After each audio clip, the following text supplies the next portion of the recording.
बांगलादेशातील स्थितीवर सरकारची नजर, सीमेवर तणावाची स्थिती मात्र चिंतेचं कारण नाही, परराष्ट्र मंत्र्यांची सर्वपक्षीय बैठकीत माहिती। बांगलादेशबाबत लॉंग टर्म स्ट्रॅटेजी असायला हवी, विरोधी पक्ष सरकारला सहकार्य करणार, राहुल गांधींचा सर्वपक्षीय बैठकीत वक्तव्य।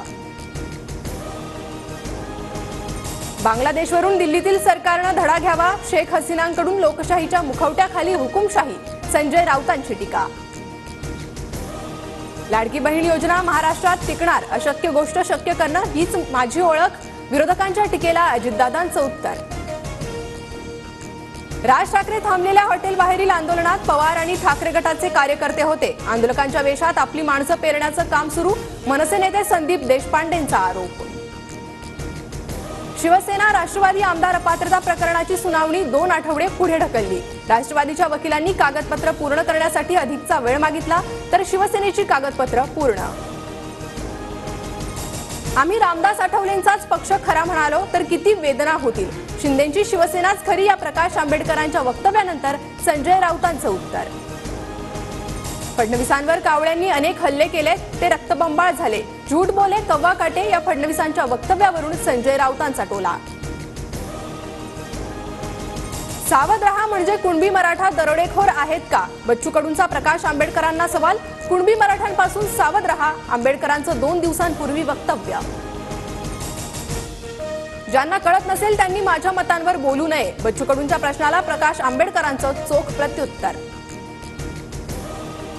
उद्धव ठाकरे आजपासून 3 दिवस दिल्ली दौऱ्यावर, इंडिया आघाडीतील महत्त्वाच्या नेत्यांच्या भेटी घेणार। शरद पवार गटाकडून विधानसभा निवडणुकीची तयारी सुरू, 288 मतदारसंघांसाठी 100 निरीक्षक नेमले, इच्छुक उमेदवारांचा अहवाल तयार करण्यात येणार। मनसे संभाजीनगर मध्य, संभाजीनगर पूर्व, फुलंब्री, पैठण आणि गंगापूर विधानसभा निवडणूक लढवणार, राज ठाकरेंच्या संभाजीनगर दौऱ्यात नावं जाहीर होण्याची शक्यता। सोनिया दुहन आज काँग्रेसमध्ये प्रवेश करणार, दीपेंद्र हुड्डा यांच्या उपस्थितीत सोनिया दुहन यांचा पक्षप्रवेश होणार। नागपूर जिल्हा बँक घोटाळ्याच्या सहकार मंत्री सुनावणी घेणार, सुनील केदारांना सहकार मंत्र्यांची नोटीस, उद्या सुनावणी होणार। जायकवाडी धरणाच्या पाणीसाठ्यात वाढ, धरणाची पाणी पातळी 21.43%वर, तर धरणात 58,000 क्युसेकनं पाण्याची आवक सुरू। उजनी धरणाच्या 16 दरवाजांमधून 1,25,000 क्युसेक पाण्याचा विसर्ग सुरू, पंढरपुरातील दगडी पूल, इस्कॉन घाट पाण्याखाली।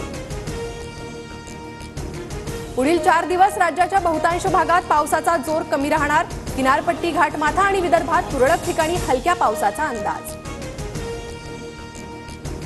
पॅरिस ऑलिम्पिकमध्ये आज पुरुष हॉकी संघाचा सेमीफायनल सामना, रात्री 10:30 वाजता भारतीय संघ जर्मनीशी भिडणार।